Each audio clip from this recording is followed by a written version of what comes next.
Hey, this is Steve from the Agile Mastery Show, and I'm delighted to introduce you to a very special guest indeed, a real heavyweight in the Agile field, a person I've admired for a very long time indeed. We had the pleasure of working together on a large-scale transformation project a while back, so I was really keen to bring him onto the show. He's built a wealth of experience in multi industries like manufacturing, financial services, retail, FMCG, sports betting, telecommunications, news media, and that's just to name a few. Right, this is like a massive back catalogue of companies and industries that you've worked in. It's a smorgasbord of agile coaching skills with over a decade spent helping teams, product leads, and executive leaders in reshaping their organization to adopt and adapt agile practice. A thought leader, an international public speaker, and for the past few years has moved into the AI space with his company Agile.ai to bring his vast knowledge of agile into this heavily disruptive field to help organizations to adapt and keep pace. I am really excited to get into the conversation. Ade Shokoya, welcome to the Agile Mastery Show. Hey Steve, thank you very much. Like really a pleasure. Being somebody that also I have a lot of respect for when you put out the offer or invite to be on there, straight away I'm like, yeah, 100%. So really appreciate the opportunity. So thank you. Good man, good man. Well, Ade, tell me, how did you get into agile? What was the shift in your career? How did you get into it? So it was interesting. So when I graduated from university in 2001, I graduated with a first class degree and in information systems, and as a result of that I got put on a government scholarship program. So basically it was a program that they had for what they considered the top 10% of graduates in the UK at the time. And then also as part of that I got a scholarship to do a PhD, so it was all covered. And then whilst doing the PhD, I was doing lean manufacturing. So that was my first exposure to lean ways of working. You don't have to call me doctor because I mean, halfway through, I figured that this is not really what I want to do. So I stopped it. But what it led me to do, because I've always been, so I came from a personal development background, a coaching background, counseling background before I went to university. And so to me, I was asking the question, well, okay, lean manufacturing, I get all the concepts around it, but like to me, it's too much about machines. Where do people come into it? I like to interact with people. And then that's what led me into the AI space.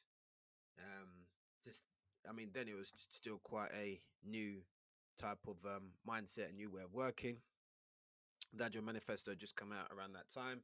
And so that's when I kind of pivoted into there, started looking into it. And the more and more I looked at it, I'm like, okay, this seems interesting. It takes the concepts of lean, which are applied to business. But for me, it was more, and it is then used to help human beings to interact, do more, and be more. So it's true, isn't it? Way back when, people were talking of agile as being a process change, but actually, it's all about the people, isn't it? It's that's what it is, and that's where. Do you think that that's where people or organisations trip up a lot? Is that they misunderstand it as being a process? 100%. I mean, I think so. I think there's a number of reasons why that happens, and maybe we can delve into that as we continue our conversation. But I mean, I know people say that out of the four values, they're not necessarily more important than the other. But for me, the one that I always hold on to, which is always my starting point, is the individuals' interactions over processes and tools. And like I Mm, say to people, agile, waterfall, any process, AI, anything will work if you take human beings out of the mix, but you can't. So fundamentally, you're talking about humans, right? You're yeah. talking about complex adaptive systems. And so in order to get these things to work, humans are key to it. And to your point, yes, I think many bought into that idea, which is then also the whole thing around methodologies and framework, that it's a prescripted thing. And then if you do this, and that's why we saw a lot of that copy and paste. Well, I've seen it work over there, so I'm going to bring it over here. Well, no, you've got different people over here, mate. So just You got different context going on. Your system is different. Well, no, it works over there, so it's got to work exactly like this over here. So yeah, I think to your point, I think yeah, too many people bought into the fact that it's a process and decoupled it from the fact that it's actually about human beings creating something that works within a context. It's like the safe model of just taking off the shelf. That's probably why it became so popular as a framework for organizations who are going to scale agile. They took it as a framework that they could just literally take off the shelf and just land on the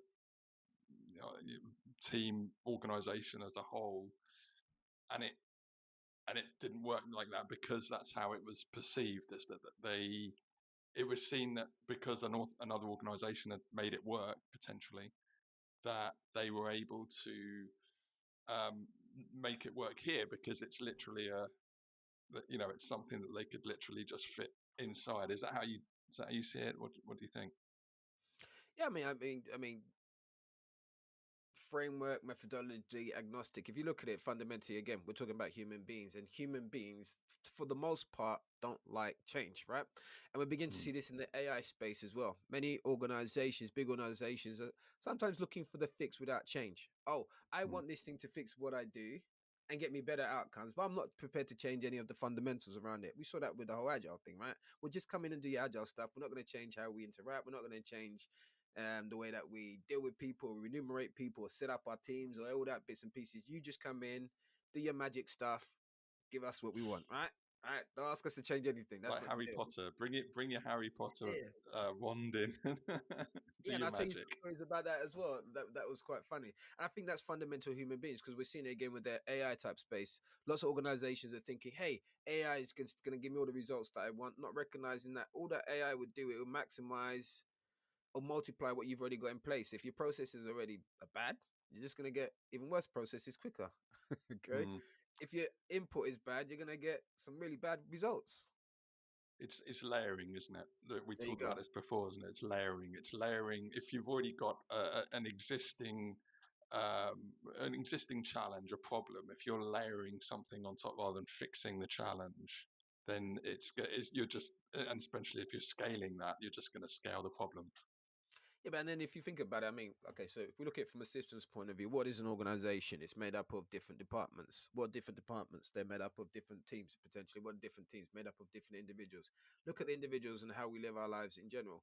Most of the time, we are looking for fixes in our life without fixing the underlying root cause. So all you're Yeah. just seeing is that at scale again in an organization. Why? Because it's human beings. The deep rooted problems that need There you fixing. go. Let's go back to something you mentioned before, which I think is really, I think we can really explore that. You said that people don't like change. Now, the podcast is fundamentally for Scrum Masters and Agile coaches, and this is what we face all the time. We're coming into transformation initiatives, change programs, and these are the resistance is kind of one of the big obstacles that we have to help, and we have trouble and problems actually being able to help in that if we're facing that resistance. What have you found? What's been your experience in that regard, and how would you manage that?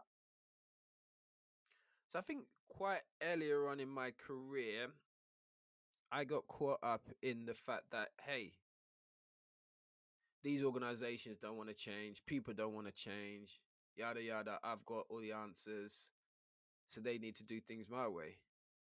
But I guess when I was able to get past the cognitive bias, and I think this is something we all got to ask ourselves is, well, how willing to change are we as the change agents? Many times we come with a prescribed, here's how it should do. And if they're not changing and adapting to us, they're in the wrong and everybody else should move towards us.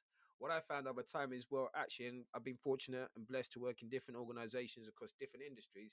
When I can go into each organization with a let go of everything that I think I know and I've experienced before, let me go in here, then it means I could change and adapt my um, approach to the context. So some organizations you can go in, you can have massive change straight away. In some organizations, you've got to go along with the existing way things are and slowly but gently nudge it. In many ways, I say it's a bit like what's that? I forget that name. of that sport, Winter Olympic sports, where they got that bowling thing and then they got like the mop where they're mopping The in front of curling, it. the curling. Curling, right? Okay, Yes. cool. Yeah. Sometimes as scrum masters or change agents, that's what we've got to do. We've got to go with the flow and be kind of in front, just kind of slowly nudging to changing the way, right? And other times, ensuring the path, right? Just trying to get clean the path. there you go, Yeah. right? Yeah. Which means sometimes we might get it right, and sometimes we might not. And other times it might mean that we are actually driving the car and steering it, right? But we got to know Mm, the context when to to do that, when not to do that, because otherwise, and I've experienced that. Sometimes we go in there with that hammer, mm, and all we're doing is creating more resistance. hmm Yeah. And a lot of it comes down to, from what I've experienced, because certainly my mindset in the early days of coaching was about being a purist, and it took me a really long time to understand that and appreciate that I was part of the problem, because I was trying to enforce the change. There you go. And actually you find that you're building extra resistance as a result, because you're pushing people away There by you go. doing that. um, and you look around and wonder, why isn't it working? Because we're told that this is how it's supposed to be done. Why aren't they listening? Why aren't they doing the things that I'm trying to teach them and show them how to do it? And really, what takes a long time to really understand and appreciate is that I need to meet them where they are. You know. Yeah, and I think that's one of the key things. And if you look at it, here's the interesting thing. So if you look at like Kanban, right? That's one of the key principles. Start where they're at. Okay, we're the Mm. change agents, and we say start where they're at, start where we're at. We preach it, but then we go in there like, well, no, you gotta come over here. This is how it is, and if you don't do it, you're wrong. Oh yeah, you guys don't get agile, and we can't. You know what I mean? So in many ways, we do that, and think about what we just said there. Both of what we just spoke about there is the realization of what we learn in a class on a 2-day course or even a 1 week course, whatever. It doesn't. It can only give you the groundings of some starting points. What we really learn is when we're out in the cold face of the doing. We had Mm. to go out to understand that even though we thought we had the right formula, that actually, if we didn't go out and communicate and meet people where they were, and that took experience, it's irrelevant. You can have the best formula in the world. No one's listening to you. You're going to have no impact. Right. And it's all about impact. And so, yeah, we had to learn in that way to actually slow down. Actually, what's the common denominator here? Me. Okay. Mm. What's the common denominator about me? My mindset and approach. Okay, cool. So that's the thing that we can control. And when we start changing how we approach that, meet them where they are, then we can understand that, okay, the what I learned says that it's a linear process like this, but these guys all the way over there, so there's going to be no linear here. How do I even start to even get them to the starting line? That's even another whole conversation before we even start talking about doing what we think they should be doing. And even then, how do I take some time to step back and observe what this context is, so then I can figure out actually what do they need, as opposed to me coming here, here's what they should be doing. Yeah, that's it. That's it, isn't it? I mean, so what do you think? Because if that's what we're taught, if we're taught the theory in the classroom, we're taught, early day Scrum masters, even agile coaches, we're taught we're taught that linear process. We're taught how to uh, how to embed the frameworks, how to take on principles and understand values and things. What you're explaining there is that there's a real gap from that theory to actually what's happening in reality. So how do we bridge that gap so that we're preparing our scrum masters and our agile coaches to actually go in and be the change agents that we're asking them to be, that can actually really evoke impact, to have real influence and impact with the organization. What do you think? I think number one, that's a really, really powerful question. And number two, I think I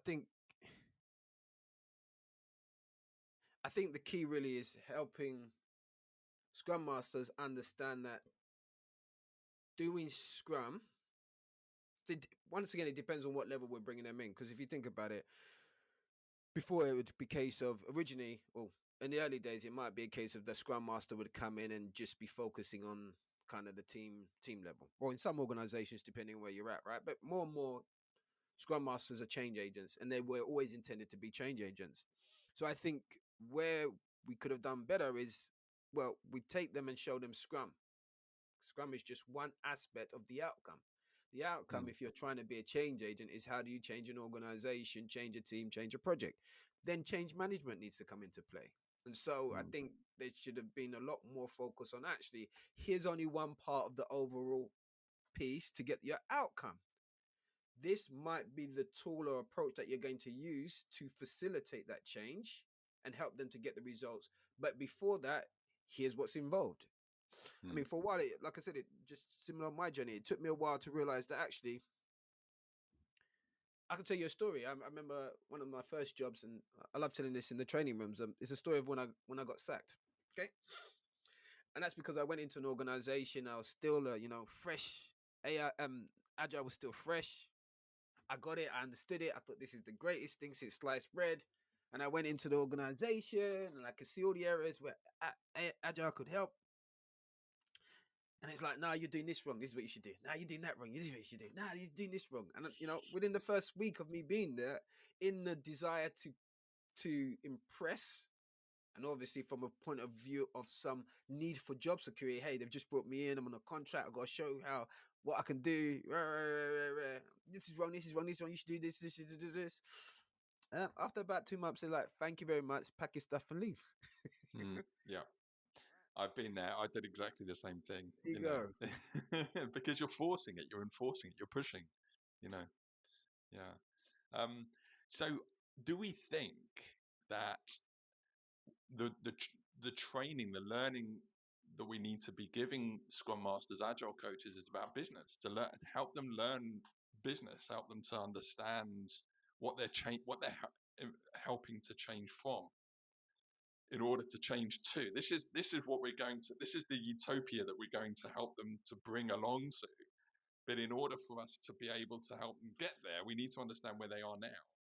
And if you're coming in and being the one on the on the right side of good and going, hey, come over here, like you say, pointing out all the flaws, showing them exactly what they should be doing, but then wondering why aren't they listening. We should be we should be training our Scrum Masters to understand what it is that we're helping them to change from, and move away from, and really understand that position, see and understand where they're at.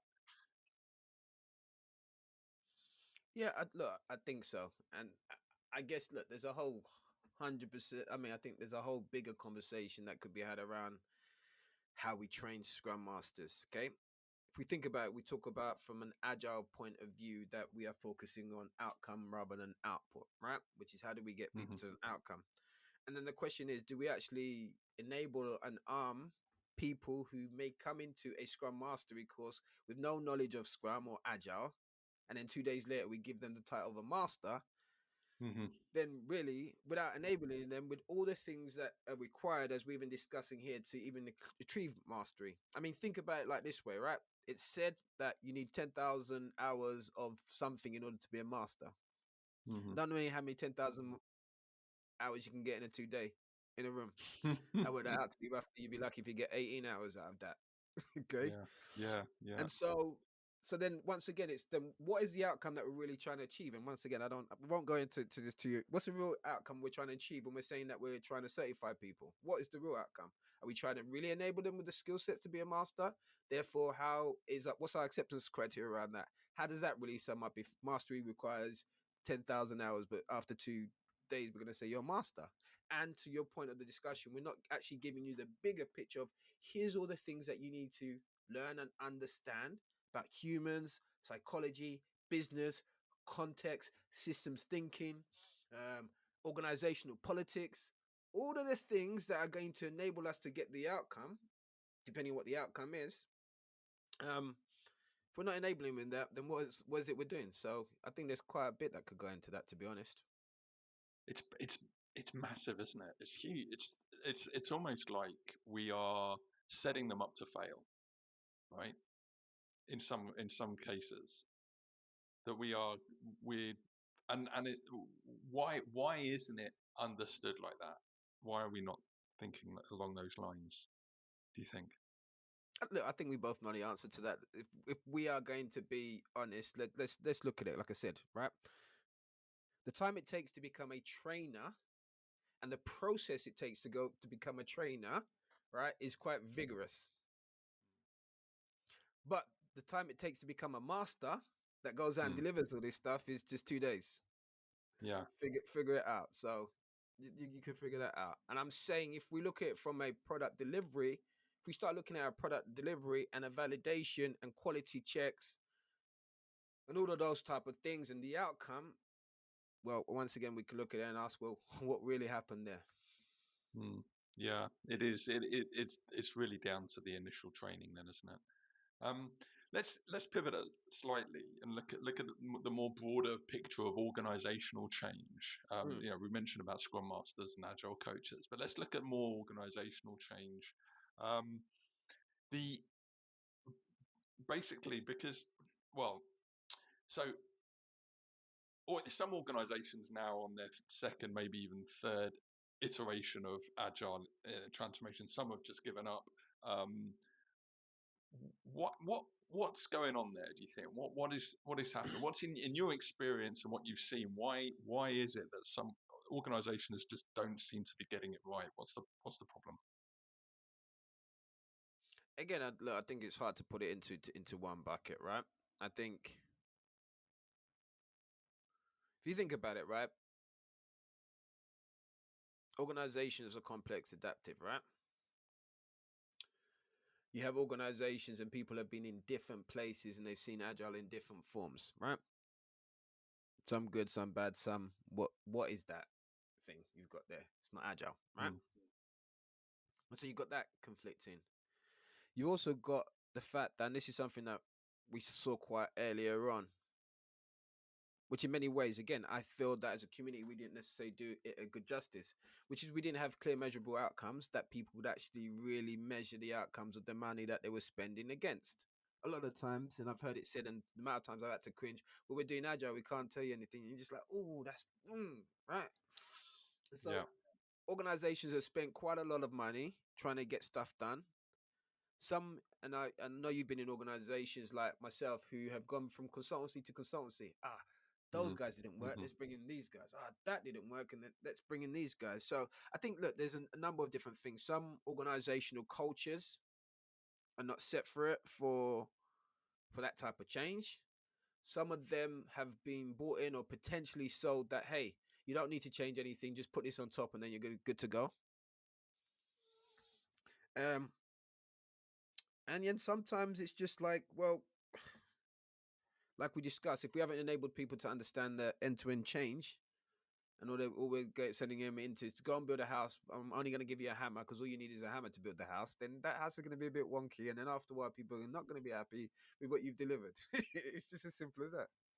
But you're building a house on ground that is already problematic, and you're not clearing the space, the field to be able to the you're building a house, a good house on top of a bad house, essentially, or bad ground. I Sometimes don't you're know. even sometimes you're even building a bad house on bad stuff as well. So we gotta look at the whole thing, right? So I think there's just a Mm, number of different things in there. And I think for some organizations, it's like they're so far invested into it that they have to keep on just pivoting forward, right? And like you said, after a while, and I've been to a number of organizations. I mean, the last few that I've been, which is when I started to move away from the industry. I mean, some of the things that senior management was saying to me, I could get it.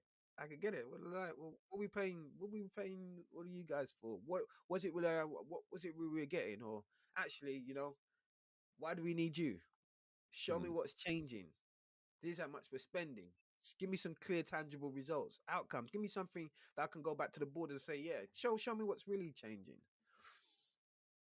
And it's so you think it's the messaging, the understanding of what they're buying into, the lack of return on investment, the lack of or the lack of understanding on return on investment. This is going to take time, um, and being giving a bit of a vague picture of what the future is going to be like for them, or what and how the journey is going to be like for them, how disruptive and complex and difficult, and the support elements that will help them get there.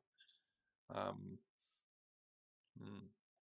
Yeah, but if you Now, think about it, right, when we talk about it from even a delivery point of view, right, we will say, hey, part of the product owner's role is to clearly manage stakeholder expectations, some very clear acceptance criteria with very clear deliverables at very clear iteration points. So then start applying those. If everyone steps back and looks at the transformations you've been involved in, the ones that work well are the ones that I've worked on where there is a regular pulse like that, where there's a regular pulse of some form of value delivery, incremental change, and clear communication, managing expectations. The ones that I've been at that haven't worked is these big promises, and then a lot of running around to try and make stuff happen to create some form of something. And then even then the client's like, well, no, this is not really moving my dial. This is not really valuable.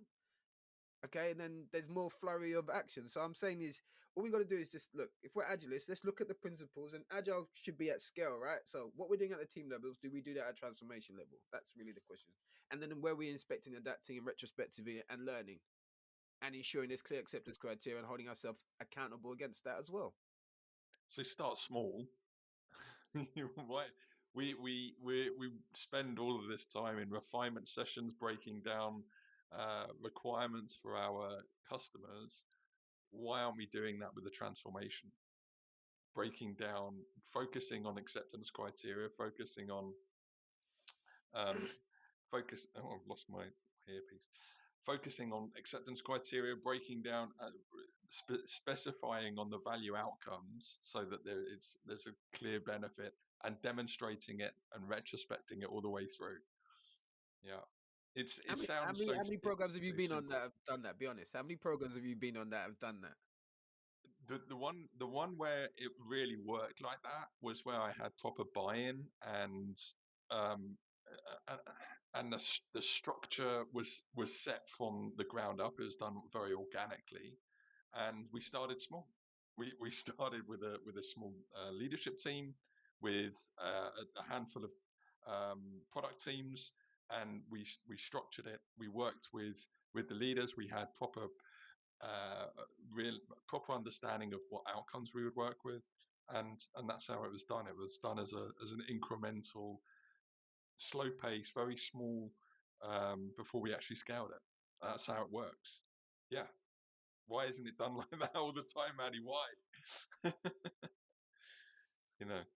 So you're doing a lot of work in the AI space. You mentioned before this. That was where you really came from originally.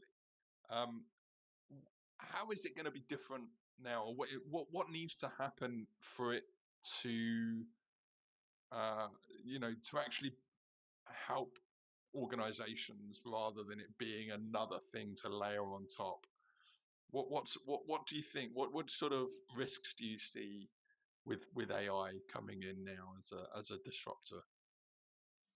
So the risk I see is similar to the same risk that I see and experience with Agile, which is, so if you think about it, in the early days of Agile, lots of organizations didn't want to do it. They didn't want to change from what they was doing. But when they started seeing that other people were doing it, then it was like that fear of missing out. Oh, I've got to get on the bandwagon. I've got to be doing Agile as well, without fully understanding what it meant, what was required, etc. And a lot of them, like we said, would just then think that this was the magic wand. In fact, I'll tell you a story once. So one time for a large client, I was part of a large transformation, yeah, couple £100 million at that stage. I think in the end it went over about £1 billion that they spent on that transformation, large global transformation. And I remember as part of the initial starting point, the first starting point was to do some form of training. So training teams on how we're gonna do. And there's 1 week, we'd do 1 week training blocks, right? Really immersive training and type of stuff. And I remember that at the end of it, the champion that they had put forward, who was somebody who didn't really know anything about Agile, but he was the champion anyway. But then the first thing he said to us when he came out is, "Oh yes, I hear that the people have all done training now. Like, yeah, just finished the training. So great. So that means everyone's going to be agile now. So like, it doesn't work that way. And then after a while, I'm like, yeah, my running joke was like, I was just gonna come in dressed as a wizard with my wand, just going like, boop, there Harry you are, Potter. you're agile. Boop, Hmm. there you're agile. There you go. Everyone have it, because that was some of the things that yeah. What to your point? What I'm seeing is organizations now thinking, well, first of all, it was high. Now organizations want to just get the tech. It's tech driven rather than business driven. Not thinking about the implications. There's a lot of stuff that needs to be considered in terms of the impact on humans. Once again, change management. How do you overcome people's fear, resistance of AI? How do you even look at from a point of view the fact that what about governance and security and ethical biases and all the other things? What about the implications of bringing in AI in? Have you even looked at your processes to understand the key points where AI needs to come in? And actually, is AI going to fix this? Or just like with Agile, do you need to fix this first before you then put an AI layer on there? These are the type of conversations that need to be had. In my company, Agile AI, we have a framework which is called AIM: analyze, implement, monitor. We always start off by analyzing, which is actually, let's understand what you've got here. What have you got going on here? How do you do business? What are some of the key touch points? What are some of the constraints around it? Where are the potential risk points? Where are some of the things that actually need to be fixed manually in your processes before we even start adding AI? And even the areas where we should add, or where we can add AI, should we even add AI? What's the business case behind it? Is it feasible? What's the ethical impact? What could potentially go wrong? All of those type of things need to be managed. And so I think a lot of organizations, they're not necessarily looking at it like that. Then once again, it's just they're throwing AI at it. Let's get rid of people. Let's throw AI into it. Let's automate this. Let's automate that. And then the thing goes and says something really foul, and everyone's going, "Oh my gosh, it just let's just hit our brand." So we're in danger of making the same mistakes as we did with Agile, just layering on top this powerful, hugely powerful system or the technical product onto existing bad processes and behaviors and cultures, just like we did with Agile. So how? I mean, it's almost like companies are because it's seen that we've got technical experts, we can just get on with it, and it's like organizations are starting to run before they can walk with it and really take a step back and go, we need to keep up with this organization or our competitors because they're already on the bandwagon, like you say. We've got to get on with it. We can't hang around. We can't take a pause here for breath and look at what's going on under the hood and look at what we need to really fix before we can layer on AI. Okay. So what's the solution? What would you, if you're working with a company now, how would you help them? I mean, one of the ways that I help organizations is first of all helping them to put on brakes and totally understand Hmm. that some organizations they're too far in flight for them to stop, right? So it's a bit like that kind Hmm. of analogy that we share, that sometimes we have to change the engine mid-flight. And then rather than Hmm. trying to change all the engines mid-flight because then you're going to crash, then it's like, okay, cool. What engine can we isolate and work on? Hmm. Which might mean we slow down a little bit, but let's Hmm. identify what your key strategic goals We're are. not going to Then let that crash. keep in line. Yeah, Yeah. yeah. So Yeah. that keep going. Let's work on this here. Let's have some clear outcomes that you can see from this small piece. And then it's also then easier for them to start mentally. And if we can then strategically say, okay, we've isolated this piece, we fixed that. You saw how bumpy it got. We've learned from that process. Now we're going to move on to the next piece, and each time, and then we can also at each stage show the measurable outcomes. Okay, here's how you was flying before when you weren't touching nothing. When we optimized this little bit, we saw this small piece of change. Okay, and the rest of it is like this. Now that we're moving on to the next part, so it's like that whole black box approach, which I've used in a number of large scale organizational transformations as well, whereby you isolate a small part, you work on that, have its own little ecosystem as best as possible, but a small part, and then you can then demonstrate very clearly back to senior management, board, and everybody else that, hey, in this isolated piece, here's the benefits that we've got, here's the lessons that we learned, here are some of the variables that we manage, just like you do with a scientific experiment, right? You go into a lab. If you think about it, one of the clients I was working at, many of your listeners will know that That's where that term came from in Lloyd's, because I was part of the team that originally created the first operating model that was in Lloyd's, and then I was back there to deliver the training. And that's why the term lab was used to talk about at scale, what were known as release trains, to make it clear this is an experimental space. This is where we go in and isolate it from the rest of the organization to play around and manage certain variables so that we can get outcomes. And the rest of the organization operated as it needed to operate. We started with about 1 lab, then 2 labs, then 3, then 4, as we could prove it, and then you scale it up like that. So again, with AI, I think that's the key, is helping organization. Where can you find just one area, one small area, go in, let's make a difference there. Let's see how the system reacts as well from a systems thinking point of view, so we can see the things we don't know until we start playing around with it. Let's isolate, fix those things first. Then let's look at then scaling a little bit, because once again, in the systems thinking environment, even if you scale a little bit, you're going to introduce some more kind of variables that are going to have an impact. Um, yeah, like we always say, look, if you scale too early, if you've got dysfunction at one level and you scale too early, then you're just scaling a whole heap of dysfunction. It's a lot more expensive to fix. Hence, some organizations are multiple iterations of agility trying to unfix what they've scaled and made bad already. So the key message really is just to slow down again, slow down, and take stock rather than trying to keep up with this hugely rapid market driver. And with, with that though, is that not? Do you? I mean, you're the coalface of it. Are you seeing that there's resistance to that method? Like it's clear we've seen it before. We're in danger of making the same mistakes. Are you seeing? Are you hearing from leaders, senior leaders, going, say, look, we don't have the time to do that because our competitors are just going too far ahead. We have to just take a risk, take a punt. We haven't got the time.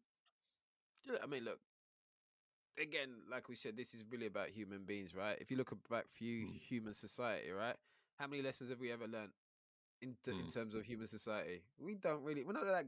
We're not really. We're really not that great at learning lessons. Let's just mm, face it. That's human beings in general. Even if you look at mhm, the AI race outside of organizations, right? The race for super intelligence and the mhm, whole concern around what are we creating here? Where's the governance? Where's the ethical? What's the common thing? Well, we can't slow down. China's speeding up. Those guys are speeding up. We can't slow down. Let's just manage that when it comes. Okay, mm, so top down. It's a top down. mm. It's human nature. Well, you can look at it from both ways: top down, bottom up. Humans beings just we tend to do that. So yeah, I think it's just human nature. And to your point, I think organizations have got to start realizing it's not so much because the whole idea of slowing down scares them. And people Mm, think from a cognitive bias, they think in terms of holes. So it's like, well, I can't slow down everything, which is we got to accept that's a reality for some of them, right? People's jobs on the line, shareholder interest. There's a lot of other factors which mean actually this makes sense, but guess what? My context doesn't allow for that. So like, again, that's why I like to use the word isolation. Well, where can you identify something really small that's mm, not really going to slow down everything, but allows you to fix it while you're moving still, and as a result of that, get a benefit from that, and then maybe have a case where you recognize that actually maybe I can quickly slow down here because I know I'm going to really pivot, just like we see in Formula One racing, right?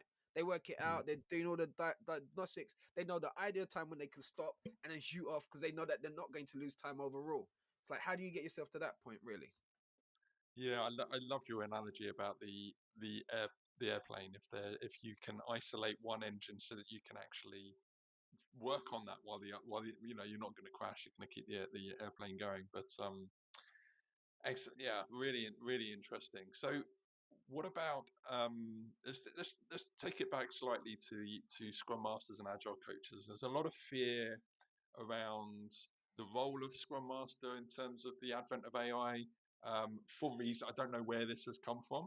The role is very much people based. So how has it come to the point where there is this fear? There is fear generally in people's roles generally.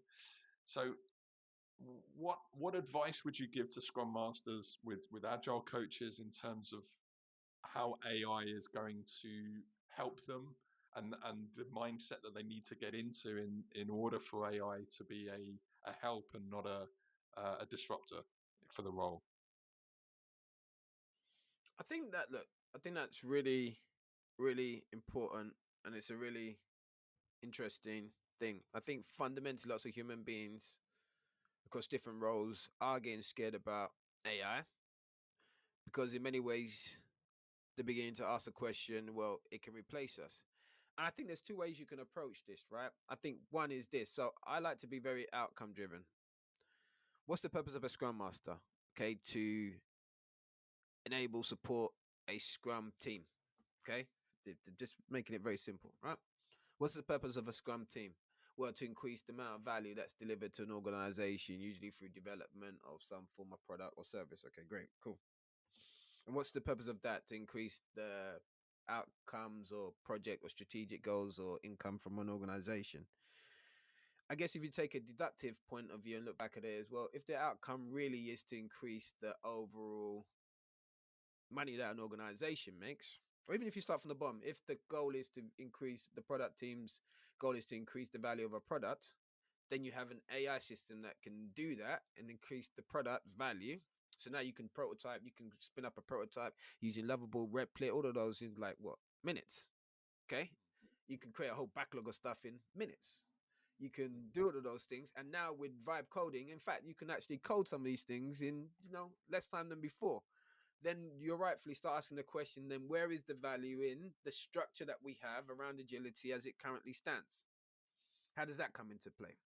And so I would say there's a couple of things here. I think one, as change agents, and this again, this is goes back to the whole kind of continuous improvement and change agents. Agilists should be already making the switch and flipping and recognizing that things are changing. I'm seeing it in a lot of forums, and I saw it for quite a while, if I must say it, which in many ways it's like, wow.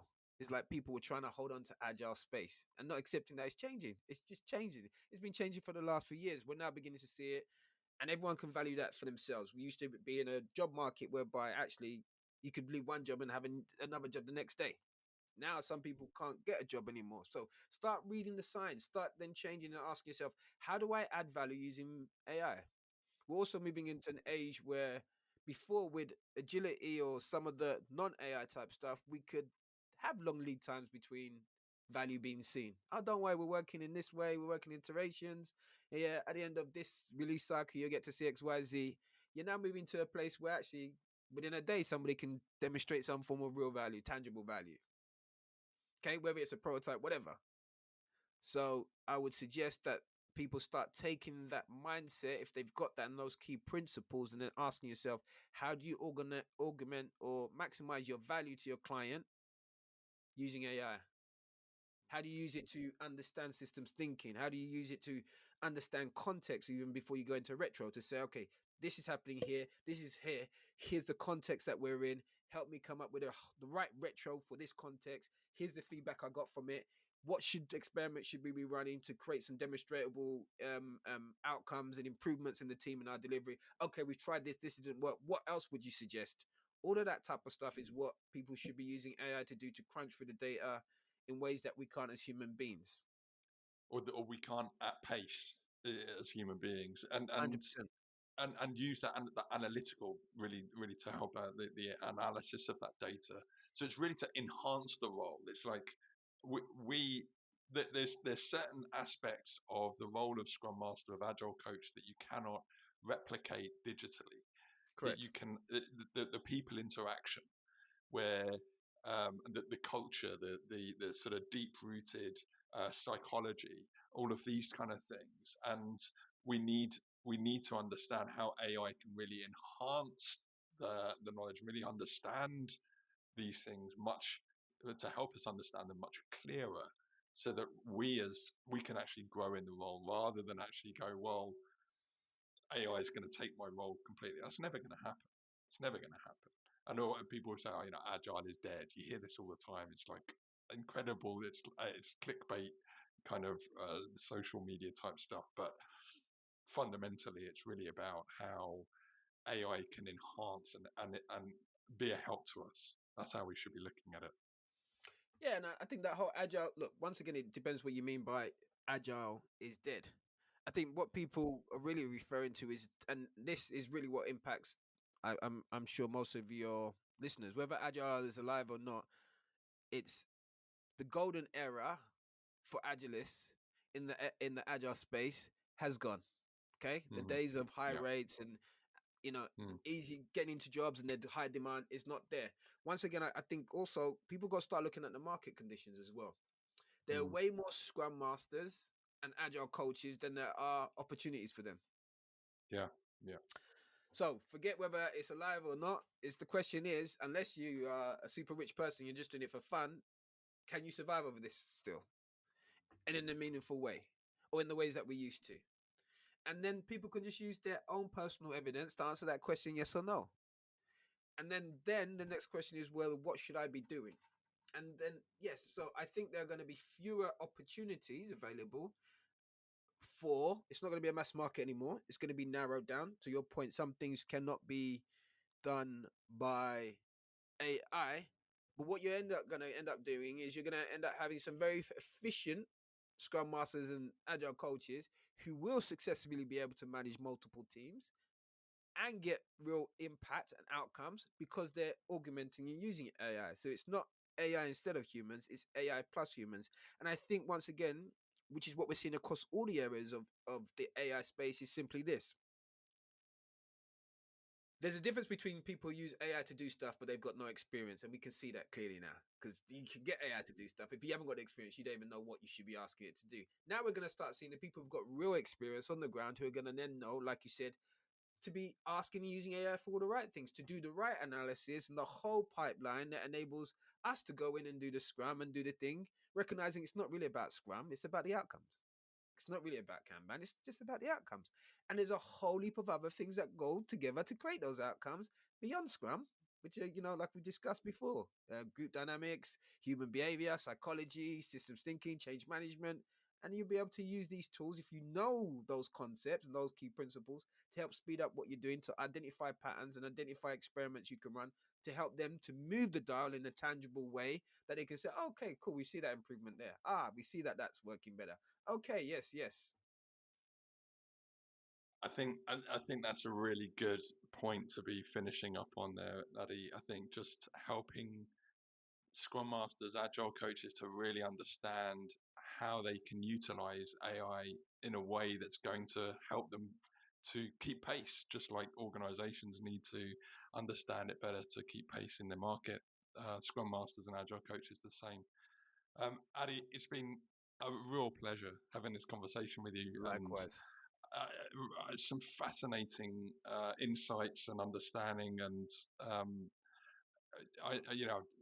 there's a few takeaways from me, and hopefully people can really understand and sort of get a real picture of some of the things they can be working on. Tell me where can we find you? What sort of what how can people connect and understand what get some more insights from you? Yeah, sure. So I mean, you can catch me on LinkedIn, so Ade Shokoya. So just you catch me on LinkedIn. Also at my website, so Agile.ai. That's where I've put a link into the chat as well, where you can also find out a little bit about myself and the services that we currently offer in the Agile space. And then also, I'd like to just offer up this tool as well. So it's AgileGPT.Agile.ai. So in effect, this is a platform which I created, which is trained on agile, so all the best type of practices, frameworks, all the thinking. So it's a specialist in the agile space. In there's only over 21 different assistants covering everything from product ownership, user story generations, retrospectives, team collaboration, continuous improvement, systems thinking, management, cultural change, all of that. So once again, this could be potentially for some people a place that you can go in. You got assistants in there who are trained on agile. They understand agile. They understand these wider concepts. And again, it's just you go in there, give it the prompts, and it will give you the right answer within the right context, and that will help you to be able to deliver a lot more value. So almost like an agile PA Well, yeah, in your yeah. I mean, pocket. it's like an agile PA. I like to call it more of an agile mentor in your pocket, because in Nice. effect, you know what I mean, Hmm. we don't want it to do Hmm. the work for us. We want it to augment once again what we're doing, because in effect, we've got to go out in the real world. So just take it Yeah. in there. It will help you to then structure. You give it context, say this is what's happening, and then it will then give you some ideas, suggestions that you then go out in the real world, and a step by step of what to do, what to try. Like I said, you can give it the context. You can even give it down to these type of personalities. I've got this person here, got this type of personality. There's a conflict here. There's this type of culture going on here. What would you suggest? How do I step? How do I? It give you all of that. So it takes into consideration all the wider piece. To help enhance your thinking so that you can go and do your job a lot more effectively.